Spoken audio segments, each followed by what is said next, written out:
Kamusta po kayo? Oras na drama-rama na. Paki-support polling page. Salamat po sa pakikinig. Ako po si DJ Rama. Drama pa more! Pagbabago. Minsan mahirap itong gawin pero kadalasan ay kinakailangan nating ibahin ang takbo ng buhay natin para sa ating kapakanan. May mga pagkakataon na kailangan nating baguhin ang pamumuhay natin para sa ikabubuti ng ating sarili. Ikaw kapuso, para kanino ang pagbabagong ginawa mo sa buhay mo?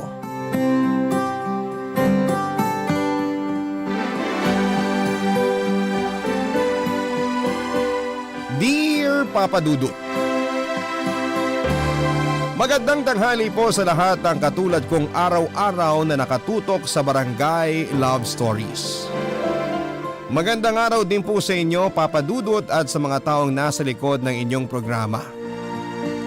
Ako po si Rosalie, 28 years old at sales girl sa isang mobile phone store dito po sa Catanduanes. At aminin ko po sa inyo na bata pa lamang ako ay hindi na naging maganda ang trato ng kapalaran sa akin.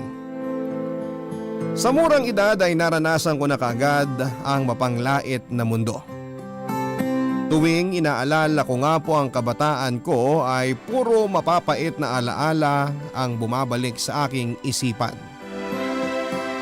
Mga bangungot na mas pinili ko na lamang nakalimutan at iwan sa nakaraan.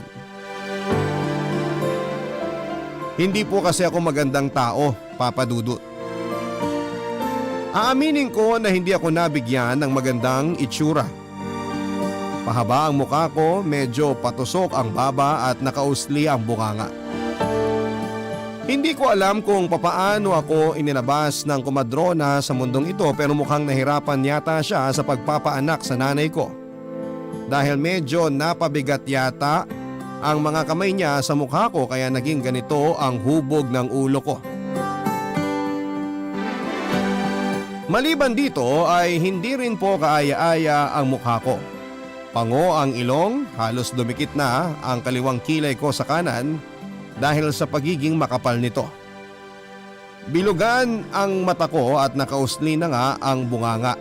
Maging mga ngipin ko ay nakausli din dahilan kung bakit minsan ay hirap kong isara ang bibig ko. Maitim din po ako, Papa Dudut. Pero hindi pa doon natatapos ang pahirap sa akin ng kapalaran dahil nabiyayaan din ako ng maraming tigyawat na hindi lang maliliit kundi may medium at extra large pa. At dahil po sa kapangitang taglay ko noong bata ako, Papa Dudut, ay hindi nakapagtataka kung bakit ako ang naging tampulan ng tukso hindi lang ng mga kalaro ko kundi maging ang mga kaklase ko sa eskwelahan. Ang palayaw ko nga noon ay bisugo dahil sa bunganga kong nakanguso na parang sa isang isda. Bata pa lamang ako ay maaga kong nasaksihan kung gaano ka-judgmental ang mga Pilipino. Kahit malinis ang katawan mo, kung maitim ka naman ay hindi ka maganda. Kahit maganda ang ngiti mo pero hindi naman pantay ang ngipin mo ay hindi ka maganda. Kahit na mabait kang tao, kung hindi mo naman kamukha ang mga artista sa TV ay hindi ka maganda. Ito ang mga bagay na napagtanto ko noong bata ako at kahit anumang kabutihang loob ang taglay ko, ay hirap pa rin akong makaiwas mula sa mga mata ng mga mapanghusgang tao, Papa Dudut.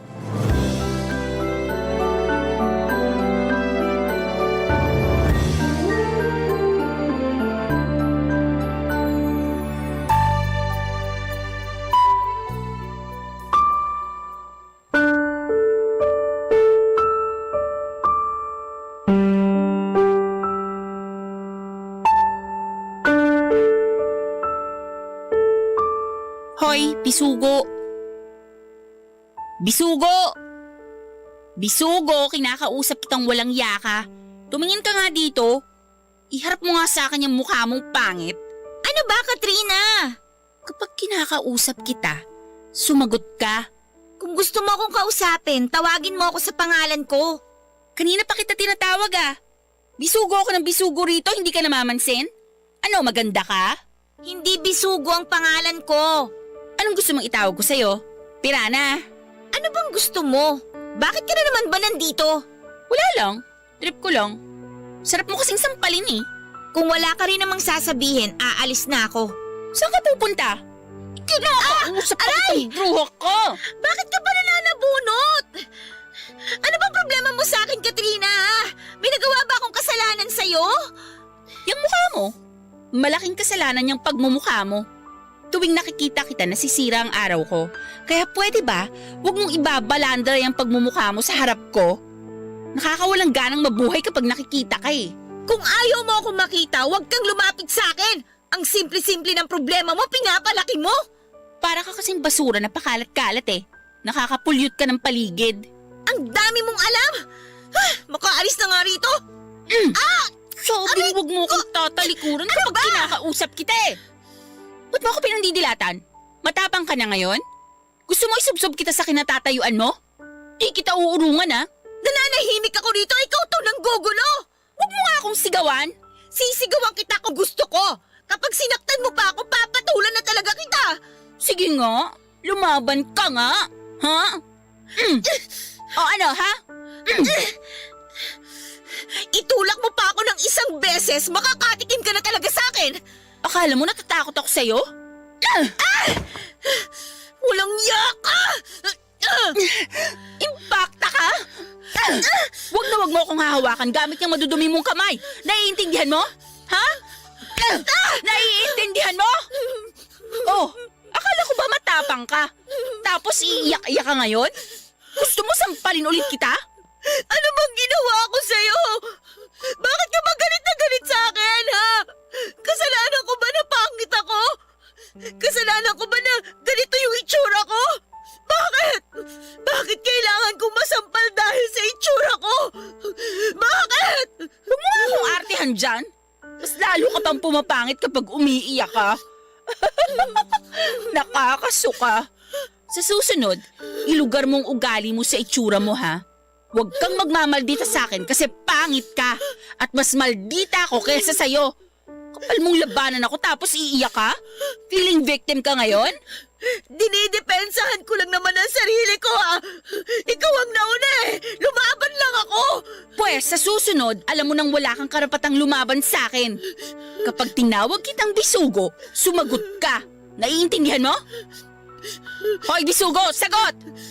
Oo na! Ikaw na magtapon ng basura. Uuwi na kami. Uutusan lang kasi kita tapos ang dami mong sinasabi. Sasagot-sagot pa kasi. Nasampal ka tuloy. Ano? Narinig mo ba yung sinabi ko? Oo! Bilis, itapon mo na yung basura. Kapag nakita yan ni Sir bukas at pinagalitan tayo, kawawa ka talaga sa akin.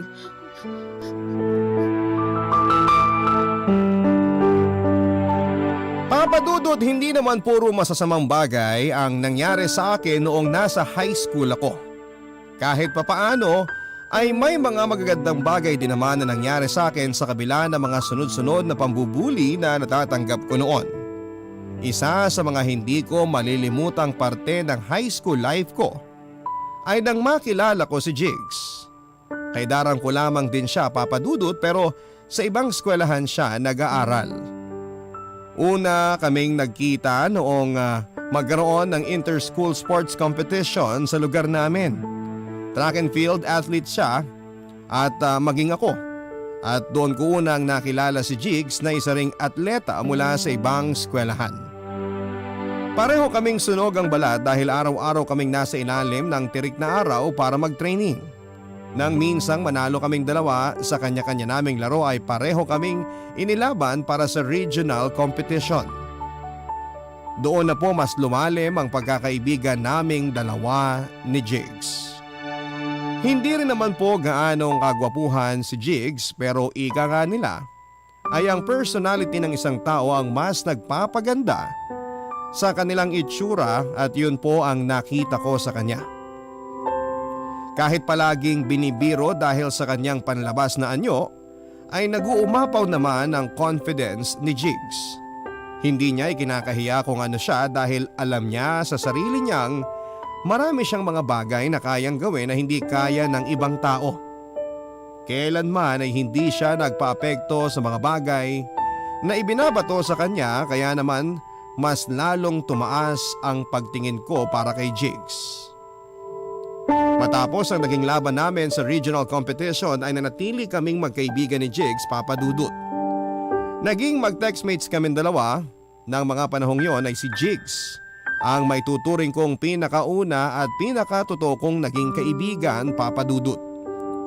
Si Jigs po ang naging source of strength ko sa kabila ng mga pambubuli sa akin nila Katrina. At kahit papaano dahil sa kanya, ay kinaya ko ang mga araw-araw na pang-aalipusta sa akin.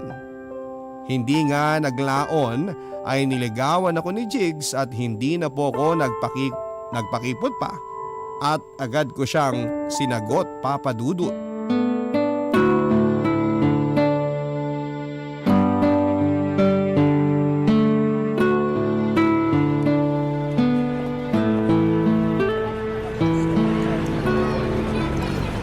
Pasensya ka na. Ito lang kinaya ng budget ko eh. Burger tsaka soft drinks. Ano ka ba? Wala naman yan sa pagkain eh. Ang mahalaga, magkasama tayo ngayon. Kahit nga maglakad-lakad lang tayo sa loob ng mall, ayos na sa akin eh. Yan ang gusto ko sa'yo eh. Wala kang ere sa katawan. Ang cowboy mo pa. Tinatanggap mo lahat ng binibigay ko sa'yo. Ang problema nga lang minsan sa mga katulad mong maunawain, palaging inaabuso. Palibasa masyado kang mabait eh. Parang wala naman akong karapatang magreklamo. Sabi nga nila, umarte ng naaayon sa ganda. Eh hindi naman ako maganda. Yung mga magaganda lang ang may karapatang magreklamo sa buhay. Sino naman nagsabi sa'yo niyan? Lahat ng tao may karapatang magreklamo. Lalo na kung tinatapakan ka na ng harap-harapan. Minsan kasi hindi rin healthy yung oo ka na lang ng oo eh. Dapat marunong ka ring humindi. Minsan kailangan mo ring ipaglaban yung nararamdaman mo. Ewan ko, nasanay na ako sa palaging nakakatanggap ng insulto eh. Teka, sino nagsabi sa'yo na hindi ka maganda? Sabihin mo sa akin kung sino, tatampalin ko yung bunganga. Masyadong pasmado eh. Ay sus, maganda ako? Baka ikaw ang pitikin ko ang bunganga pag pinagpilitan mong maganda ako. Eh totoo naman eh. Maganda ka, Rosalie. Maganda ka sa paningin ko. Kaya nga kita niligawan kasi nagagandahan ako sa'yo. Alam mo, ang salitang ganda, nakadepende yan sa tao. Kung maganda ka sa paningin ko eh, wala na silang magagawa dun. Sinasabi mo lang yan kasi girlfriend mo ko. Sinasabi ko lang kung ano yung nakikita ko. Kung pangit man ang tingin mo sa sarili mo, problema mo na yun. Basta ako, maganda ka para sa akin. Yan ang sinasabi ng mga mata ko. Ewan ko sa'yo. Kumain ka na nga lang. Bisugo? Oy, Bisugo, nandito ka pala. Jigs, alam mo mas maganda siguro kapag kainin na lang natin to habang naglalakad pa uwi. Halika na, tara na. Ha? Okay, sige. Ay, pero teka lang. Ipapalagay ko lang sa plastic tong mga soft drinks natin. Wag na, tara na. Hoy, Bisugo, kinakausap kita. Di ba sabi ko sa'yo, wag mo akong tinatalikuran kapag kinakausap kita? Sandali nga, miss. Kami ba kinakausap mo? Hindi. Si Bisugo ang kinakausap ko. Sino ka ba? Kapatid mo ba to, Rosalie? Wag mo na lang siyang pansinin, Jigs. Halika na. Ako boyfriend niya. Ikaw, sino ka ba? Bakit tinatawag mo na Bisugo si Rosalie? Ha?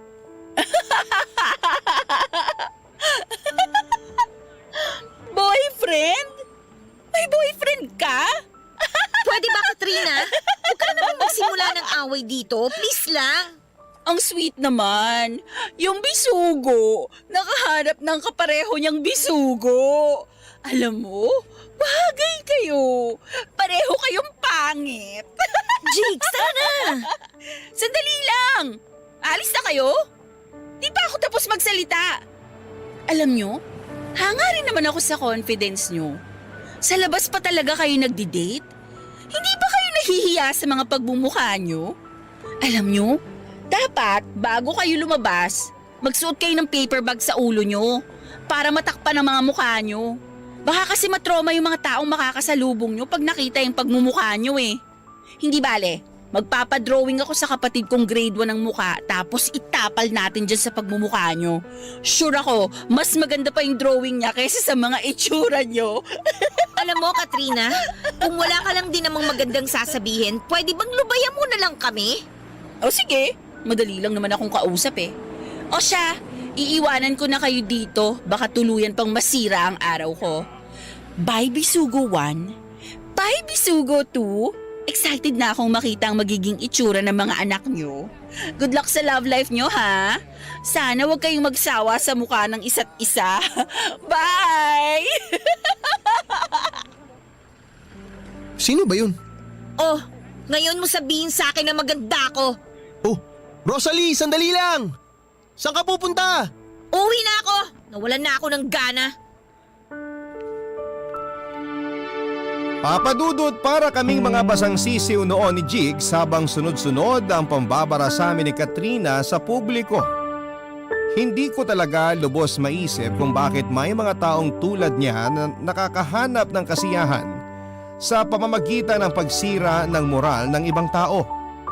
Naging pastime na yata niya ang sirain ang bawat araw ko, pero hanggang ngayon ay hindi ko makuha ang punto niya kung bakit ginagawa niya sa akin ni Katrina ang bagay na yon. Nang mga oras na yon, Papadudot, ay umaasa akong ipaglalaban ako ni Jigs mula sa mga masasakit na salitang ibinabato sa akin ni Katrina. Pero nadismaya ako nang wala siyang ginawa tungkol doon. Katulad ko ay tinanggap lang niya ang mga pangiinsultong lumalabas mula sa bibig ni Katrina. Nang mga oras na yon, Papadudot, ay sobrang liit ng tingin ko sa sarili ko. At kung ano man ang rason ni Katrina kung bakit niya pinapahirapan ng buhay ko, ay tiyak na nakamit na niya ang gusto niya, dahil hirap na ako noon sa mga pangiinsulto na ginagawa niya sa itsura ko. Nang malaman ng buong klase na meron akong boyfriend sa ibang school, ay para bang nakarinig sila ng isang milagro. Kung makareact sila ay para bang wala akong karapatang magkaroon ng karelasyon, nang magkaroon ng matinong boyfriend at magkaroon ng masayang buhay. Para bang sobrang mali para sa kanila na makita akong maging masaya kahit isang beses man lamang. Nang malaman ng lahat ang tungkol sa amin ni Jigs, ay mas lalo pa pong tumindi ang pambubuli sa akin sa eskwelahan, sa puntong maging buhay ni Jigs ay idinadamay na nila. Napag-alaman nilang nagbebenta ng gulay si Jigs sa palengke kasama ang lola niya, at ginamit din nila yon para maliitin ako, Papadudot.